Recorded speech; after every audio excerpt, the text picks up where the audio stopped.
Bonsoir Marie Toussaint. Bonsoir. Vous êtes députée européenne écologiste et tête de liste pour les élections européennes. Il y aura plein de questions pour vous, mais une réaction aux images qu'on vient de voir. Ces agriculteurs en colère qui entrent à Rungis. Est-ce que vous approuvez ou vous désapprouvez, madame ? Alors, les images, je les ai pas vues. Donc, alors, l'info, c'est qu'ils sont rentrés, ils sont rentrés dans Rungis. À pied. Écoutez. À pied, tout à fait. Bon, s'ils sont rentrés à pied, je sais, ils ont le droit de rentrer dans Rungis. Non, mais j'ai pas vu les images, donc je crois que je suis embêtée pour vous répondre. Ce que je peux dire, c'est deux choses. Un, que je comprends parfaitement la colère des agriculteurs et des agricultrices, et je crois qu'on aura le temps d'en parler. Et deux, que, en fait, toutes les actions de manifestation doivent pouvoir avoir lieu si elles se tiennent dans un cadre de non-violence. Voilà, je crois que... Il y a eu alors, vous avez raison, c'est difficile de commenter à chaud l'actualité. Il y a eu quelques dégradations d'entrepôts, nous disent nos équipes sur place. Et 79 interpellations. Et c'est le statu quo, nous rappelait notre envoyé spécial sur place. Je vais peut-être aussi, mais peut-être la question sera posée par nos téléspectateurs. je prends de la place, je sais. Je voulais Marie Toussaint, vous demander ça d'abord.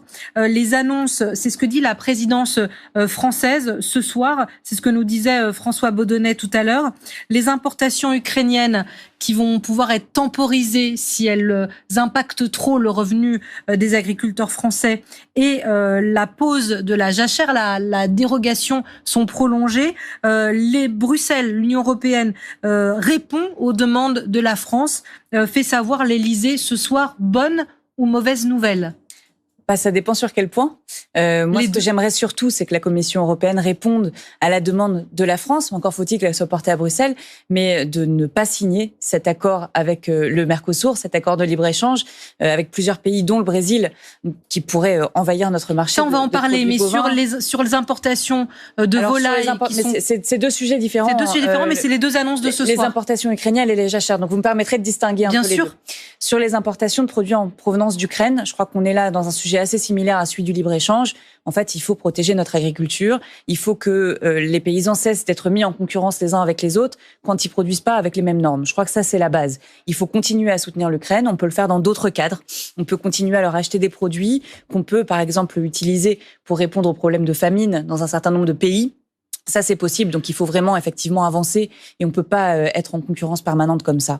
Sur les jachères, écoutez, l'un des problèmes de la PAC, ça a été justement, celle qui a été adoptée il y a quelques années, ça a été justement de mettre de côté toutes les pratiques agronomiques. Et donc, on a trouvé des espèces de pansements, comme cette mise en jachère, qui ne permet pas grand-chose en réalité. Elle de réintroduire un peu de biodiversité, disent quand même...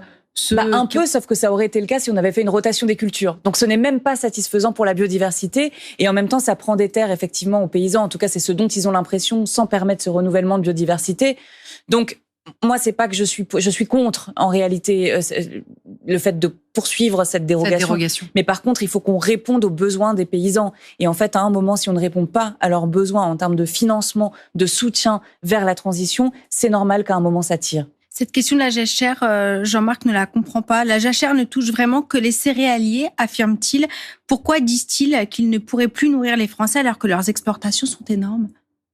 C'est juste ou c'est incorrect ?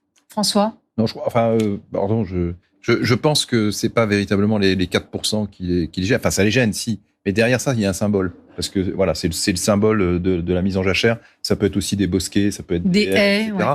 Et après, derrière, c'est que l'idée, c'était de commencer sur 4%. Au début, il y avait une proposition qui avait été faite sur 10%, puis ensuite c'est revenu à 4%, mais l'idée du 10% derrière est toujours un petit peu dans les idées, et je pense que c'est pour ça que les agriculteurs sont contre ça, je dirais, plus pour le symbole et sur le risque que ça ouvre une sorte de porte, enfin, je ne sais pas ce que vous en pensez, mais que ça ouvre une porte, et qu'ensuite ça aille plus loin que 4%.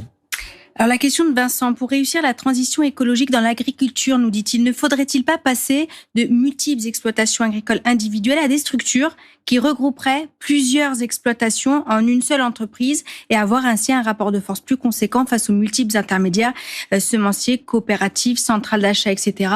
Je pense que Vincent fait référence à la solitude dans laquelle se trouvent certains agriculteurs pour gérer cette transition écologique. Oui, c'est une bonne idée ? Malheureusement, c'est l'inverse. C'est-à-dire qu'aujourd'hui, justement, les grandes exploitations, c'est le modèle qui est soutenu, sponsorisé par la politique agricole commune. Et c'est un modèle qui détruit de l'emploi parce que, en fait, plus on a d'espace, plus on achète des machines à la place de l'être humain, plus on utilise des pesticides, plus on utilise des engrais chimiques, et donc plus on appauvrit les sols aussi. Donc on appauvrit les paysans, on appauvrit les sols. Ce modèle-là, il n'est pas satisfaisant et les agriculteurs sont extrêmement seuls sur ces exploitations. On a un autre phénomène, qui est un phénomène de financiarisation.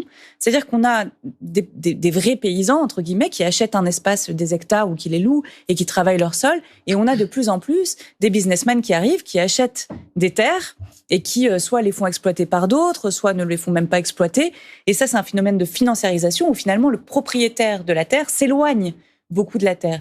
Donc ça n'a pas pour effet, ainsi que le comprend votre auditeur, au contraire de durcir les rapports de force, ça a au contraire pour effet d'éloigner l'être humain de la terre et d'aller vers un modèle qui est de plus en plus entre les mains du marché. Or, le marché, on le sait, lui aussi, soutient les plus gros au détriment des plus petits. Donc, il faut complètement changer de modèle. Ça passe le libre-échange, la politique agricole commune, reprendre en main les marges de ces intermédiaires. Ça peut être fait par la loi, c'est encore le meilleur outil pour pouvoir lutter contre ces marges et contenir les différences abyssales entre le prix de vente et le prix de revient aux agriculteurs eux-mêmes. Donc ça passe plutôt par la loi et effectivement encourager de la coopération au niveau local, ça se fait pas mal en réalité. Par exemple, autour de Poitiers, il y a une SIC qui est en train de se monter, donc ce sont des sociétés de coopération avec la participation des pouvoirs publics pour financer des industries de transformation alimentaire et on a plutôt besoin de sortir du modèle de la finance qui mise toujours sur les giga-fermes, les giga-abattoirs, les giga-centrales d'achat et de revenir vers des choses beaucoup plus petites. Alors, les téléspectateurs qui sont avec nous ce soir, alors on n'a pas encore tous les détails, mais sont en train de comprendre que l'Union européenne cède ou fait un pas en arrière face à la pression des agriculteurs.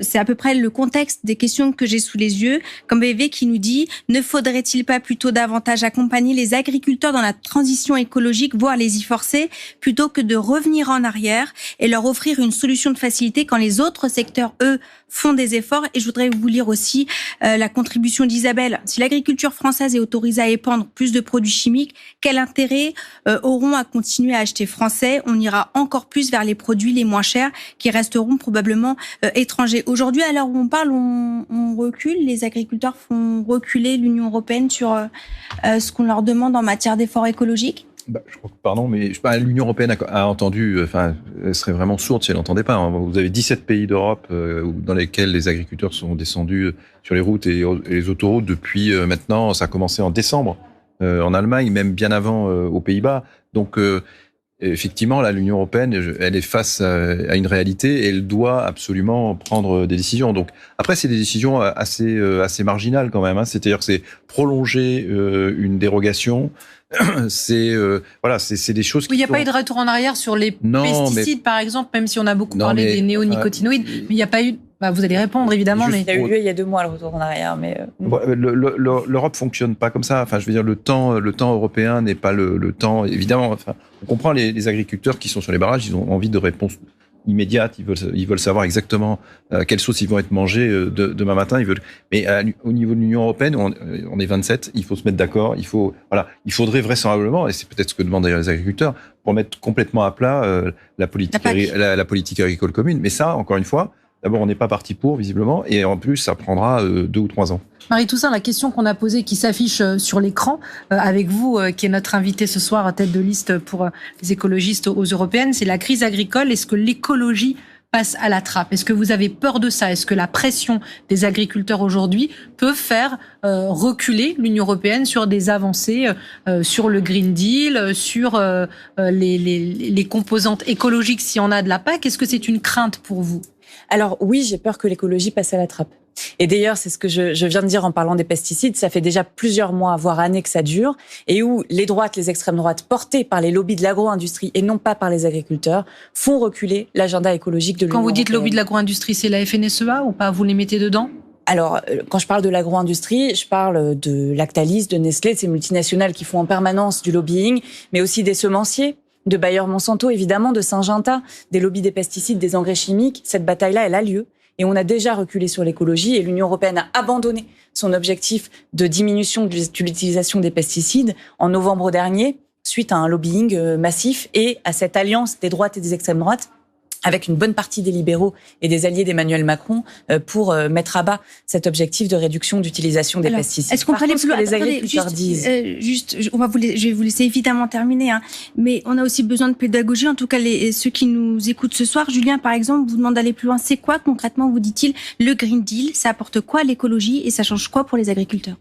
Ok. Le Green Deal, c'est ce qu'on a appelé le pacte vert. Le pacte vert, on va parler français, vous avez raison. Ça a été, vous vous souvenez, en 2018-2019, il y avait une immense vague citoyenne mondiale pour le climat. Et donc la Commission européenne qui est mise en place comprend qu'il faut agir pour l'écologie et se dit on va faire un pacte vert. C'était pas un pacte vert qui changeait les choses de A à Z. Ça venait pas réformer en profondeur, notamment notre système économique. Or l'économie est la mère de toutes les batailles, et en particulier pour l'agriculture. Alors au départ, le pacte vert, ça a été des textes sur la décarbonation de l'industrie, du transport, du bâtiment. Et puis on est arrivé à la question agricole. Et là, tous les secteurs sont concernés. Tous les secteurs sont concernés par le pacte vert. Oui, mais on a commencé par industrie, transport, bâtiment. Puis on en est arrivé à la question de l'agriculture et de la nature et des produits chimiques, mais on va dire que c'est un autre sujet. Et à ce moment-là, ça a bloqué. Ça a bloqué sous le lobbying, je vous l'ai dit, des semenciers, de l'agroalimentaire, des distributeurs, de Lactalis, etc. Donc ça a bloqué à ce moment-là. Et donc on n'a rien engagé comme transition. Donc dans la réalité, dans ce pacte vert, il y a quelques éléments, mais il y a très peu de choses qui viennent pousser, mais même accompagner, et c'est l'un des sujets, l'un des problèmes, les agriculteurs dans cette transition. Donc aujourd'hui, on nous dit on remet en cause le pacte vert, sauf qu'on remet en cause des mesures qui n'ont pas encore été appliquées. Pas encore été appliquées. Par contre, il y a eu un péché originel, parce que la Commission européenne, tout en disant on veut faire le pacte vert, on veut changer nos pratiques, on veut protéger la biodiversité, réduire l'utilisation des pesticides qui rend malades les paysans, tout en disant cela, elle a adopté une PAC, une politique agricole commune, qui est la politique agricole de l'Union européenne, qui laisse les prix des produits agricoles fluctuer sur les marchés, qui ne s'en prend pas à la spéculation alimentaire, qui est articulée avec des accords de libre-échange qui mettent en permanence les paysans d'Europe en concurrence avec les paysans de l'extérieur, qui est une PAC profondément injuste, puisque la plupart des subventions, 80%, vont à seulement 20% des exploitations qui sont les plus grosses, les moins employeuses, les moins pourvoyeuses d'emplois, les plus destructrices de la nature. Et donc, il y a cette injonction contradictoire. Et donc, la demande des agriculteurs aujourd'hui, c'est peut-être de dire, là, les normes environnementales, c'est trop, la fiscalité, c'est trop, peut-être. Ils disent, les normes environnementales, c'est trop, ils le disent. Ça, c'est du momentané, c'est du temporaire. La vraie demande qu'il y a en dessous, c'est de dire quoi ? C'est de dire, nous avons besoin d'une sécurité économique. Nous avons besoin de visibilité sur nos revenus. Et vous savez, ils sont les premières victimes du dérèglement climatique. Et donc, on a besoin d'agir aussi justement pour pouvoir leur permettre une visibilité à long terme sur les revenus. François ? Non, moi je... Imprimatur. Il y a cette question, il y a aussi la question des produits qui sont importés en France et qui, elles, respectent pas du tout les règles européennes, comme nous le dit Nord, qui vient peut-être du nord de la France. Pourquoi la France autorise la vente de produits qui proviennent par exemple du Costa Rica, qui contiennent des néonicotinoïdes à des taux très dangereux, moins d'1 € le kilo de banane? Comment est-ce que c'est possible ? Cette question, je l'ai en décliné de manière différente. Je peux pas attester de la réalité exacte des propos. Mais disons des produits qui sont importés en France. C'est une évidence que c'est ahurissant. Dont la réglementation on a un modèle qui est fou, de toute façon. Les revenus des agriculteurs chutent de 10%. Les prix de l'alimentation augmentent de plus de 10%. On a du gaspillage alimentaire et évidemment, voilà. Alors ça, c'est pour la question et je vais vous laisser répondre François. Du coup, Nat qui nous dit le contrôle des produits qui rentrent en France est-il suffisamment respecté ? Est-ce qu'il y a un contrôle ? Est-ce que c'est normal que ça rentre et ça n'a pas à être contrôlé ? Il y a plusieurs choses. D'abord, souvent, en fait, ce qui est mis en avant, c'est les accords de libre-échange. Et on en parlera évidemment. Il y a celui dont on parle beaucoup, qui est sur le Mercosur. Mais il faut savoir qu'il y a des accords de libre-échange qui ont été signés auparavant. Il y en a une quarantaine. Mercosur, on en parle beaucoup parce que c'est maintenant, et puis parce que c'est très gros. Surtout, ça serait absolument le plus gros. Alors après, dans certains accords de libre-échange, il y a quand même des garde-fous qui ont été fixés justement pour pas qu'il y ait des produits qui rentrent avec des normes totalement différentes, mais se pose quand même le problème des contrôles et clairement, et sur les importations, mais c'est valable dans le domaine agricole, mais c'est valable dans tous les domaines. Il y a évidemment peu de contrôle, et en tout cas pas assez. Enfin, on le voit dans plein de secteurs. Quand on parle, par exemple, tous les ans des jouets pour Noël qui arrivent d'Asie et qui sont parfois dangereux pour les enfants, oui, il faut tomber sur le bon container. Alors, Et voilà, mais ça veut dire que peut-être si on veut qu'il y ait moins de produits, ou de produits agricoles, tels que les bananes, que les bananes, etc. Décrites par nos éditeurs. Il faudrait s'assurer, et effectivement, il faudrait faire plus de contrôle. Et ça demande d'investir énormément. Et c'est au niveau national. Ça, par contre, ça, c'est des décisions au niveau national. Alors, il y a une question qui revient à un mot que j'avais pas entendu depuis longtemps, c'est les NGT. Ce sont, merci les nouveaux OGM. En tout cas, la question revient à plusieurs reprises, celle d'Arnaud. Donc, bonjour, quelles sont les positions de la France et de l'UE sur les nouvelles technologies génomiques de sélection, les NGT? Ce sont en gros les OGM, sauf qu'on ne met pas un corps étranger à l'intérieur de la molécule, mais qu'on coupe à l'intérieur ce qui va ou ce qui ne va pas. Je l'ai traité. Oui, ça c'est votre licence, c'est votre thèse de biologie qu'on revoit là. Cela semble absent des débats. Pourtant, d'après certains agronomes, ce serait une solution à plusieurs problématiques que subissent nos agriculteurs. C'est le cas. Qu'en pensez-vous de cette contribution d'Arnaud? Ce n'est absolument pas une solution à plusieurs problématiques que subissent nos agriculteurs. Oui. Voilà, je veux le dire tranquillement. Aujourd'hui, on a une tentative de la part de la Commission européenne, des semenciers, des lobbies des pesticides, je vous en passe, d'introduire à grande échelle et sans traçabilité aucune ces nouveaux OGM, qui ne sont autres que des OGM, sur le territoire européen. Sans possibilité pour un État de dire « moi je prends pas », et sans possibilité, encore une fois, de traçabilité pour les consommateurs en bout de chaîne, mais aussi pour les agriculteurs qui ne sauront pas ce qui est planté dans le champ d'à côté. Donc, c'est quand même éminemment problématique. On sait que l'opinion publique européenne, et en particulier française, est très opposée aux OGM. La Cour de justice elle-même et l'ANSES en France ont dit que ces nouveaux OGM étaient des OGM, et qu'il n'y avait finalement pas de différence. Une fois qu'on touche aux gènes, on touche aux gènes. Et donc, le Parlement européen est en train de pousser, avec une alliance qui va de l'extrême droite à toute une partie des socialistes, pour que ces OGM soient effectivement introduits dans les conditions, dans les circonstances que je vous ai décrites. La France, elle, fait semblant de dire qu'il faut quand même que soit un peu encadré tout ça. Bon, on ne sait pas bien où ça va. Et aujourd'hui, notre espoir, c'est dans le fait que les États ne trouvent pas d'accord entre eux. Parce que les États sont en train de discuter. Vous savez, dans le débat européen, il faut que le Parlement se mette d'accord avec le Conseil, les États membres. Donc, une fois qu'on a décidé de notre position, hop, on discute et on retombe après sur nos pattes. Eh bien, les États n'arrivent pas à se mettre d'accord, notamment sur la question des brevets. Parce que l'un des enjeux, c'est comment est-ce que ces produits pourront être brevetés, qui n'auront pas, par ailleurs, toutes les évaluations scientifiques requises. C'est une facilitation. On a compris votre point de vue. C'est juste que peut-être une dernière question, ce qui nous reste à peine une minute. Alors, sur toujours l'aspect complexe des choses, il semble, c'est peut-être la dernière question de Giuseppe C, enchanté, il semble interdit aux distributeurs et à la grande distribution de vendre, dit-on, à perte. Je me pose donc la question sur la logique d'exiger des agriculteurs et des éleveurs de vendre à perte ou quasiment à ces mêmes distributeurs et industriels. Mais vos auditeurs et auditrices sont pleins de bon sens. Plein de bon sens. Moi, je suis sur pas les du tout spécialiste de ça. Donc, je me pose donc la question sur la logique d'exiger des agriculteurs de vendre à perte. C'est ce qui est en cause. Vous avez peut-être un avis sur ce qui est en jeu aujourd'hui sur les négociations, puisqu'elles se terminent aujourd'hui. Dominique Chargé nous disait tout à l'heure qu'il y aurait sans doute encore une baisse, notamment du poulet, et que les agriculteurs ne trouveraient sans doute pas leur compte sur les négociations commerciales qui sont en train de se jouer entre les distributeurs et les dans producteurs. N'importe quel métier, on refuserait d'être payé en dessous du prix de production. N'importe lequel. Et donc, celui où on impose ces règles, c'est précisément l'agriculture, c'est-à-dire celles et ceux qui nous nourrissent et donc nous font littéralement vivre.